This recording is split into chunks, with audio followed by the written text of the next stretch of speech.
ฮัลโหลสบายดีทุกคนน้องมีชื่อว่าเฒ่าเซยชุมพรเพชรแพงราศี น้องมีชื่อว่าเฒ่าสุขสวรรค์ซาบัณฑิตน้องมิศิวาทาวหัตถศาสตร์แก้วไพบูลย์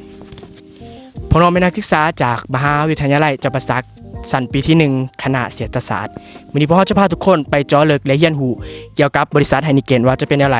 ทุกคนไปเบิ่งพร้อมกันได้โอเค Let's go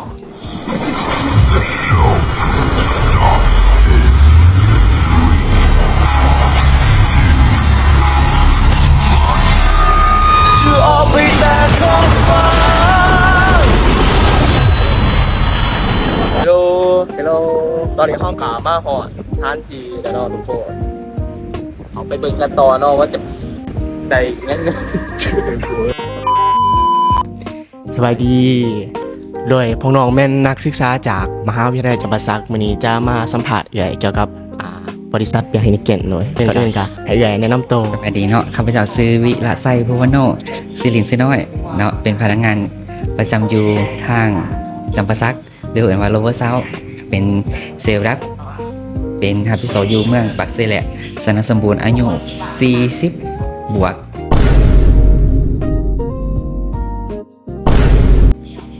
เจ้า อยากรู้ว่าที่มาแล้วก็จุดกำเนิดของไฮนิเกนว่าก่อนสิมาเป็นไฮนิเกนโดย จุดกำเนิดของไฮนิเกนเนาะตามที่รู้คร่าวๆก็คือมันกำเนิดจากอยู่อัมสเตอร์ดัมเนาะ Amsterdam, Ippenemiering, Ning the UN Beth D Netherlands. เป็นจุดเริ่มต้นของข้าวเจ้าแล้วก็ขยายมาพี่แหละ แต่ว่าเฮาเองก็เฮาก็เฮ็ดเวียกได้อยู่ประมาณอยู่4 ปี5 ปีนี้เนาะก็อาจสิบ่ทันลงเลิก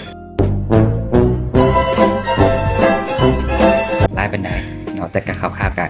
สิมีประมาณนั้นในของส่วนของจุดกำเนิดของไฮนิเกนหรือไฮนิเกนลาวนี่แหละ จุดเด่นของการตลาดของเบียร์ไฮนิเกนนี่เป็นจังไดแหน่เด้ ของไฮนิเกนมันมีจุดเด่นอยู่ในตัวก็คือไฮนิเกนขึ้นชื่อว่าไฮนิเกนหรือเอิ้นว่าดาวแดงเขาจะนึกถึงโหลดว่าไฮนิเกนแม่นดาวแดงเนาะนี่คือจุดเด่นของเฮาอยู่แล้วมันก็เป็นจุดขาวแล้วก็เป็นแบบพรีเมียมไปในตัวของมันเลยเนาะอันนี้คือจุดเด่นของไฮนิเกนโดย กลุ่มเป้าหมายหลักของบริษัทเบียร์ไฮนิเกนแม่นว่านั้นผู้บริโภคประเภทใด ช่องเฮาผู้บริโภคเนาะกับบ่ต้องขนาดว่าจะเชิงว่าเป็นลักษณะว่าเป็นเป้าหมายเนาะเข้าได้ทุกเป้าหมายบ่ว่าจะเป็นธุรกิจประชาชนทั่วไปหรือกลุ่ม18 บวกของเฮา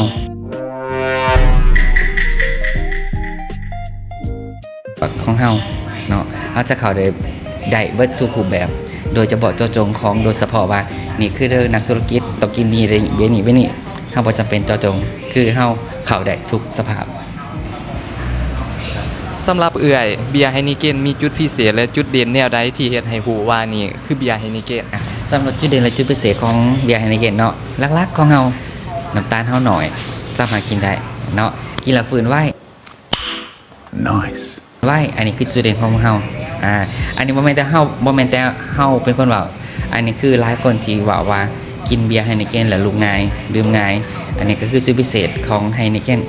กินแล้วไปสบายมาสบายเนาะอันนี้เป็นหลายรสชาติของเฮานมคือง่ายเนาะบ่ขมอันนี้คือจุดเด่นของเฮา และอยากขอ3คำให้กับไฮนิเกนในมุมมองของเอ๋ย มุมมองของเฮา3 คำแสบเด่นดัง โดยขอบใจ เลย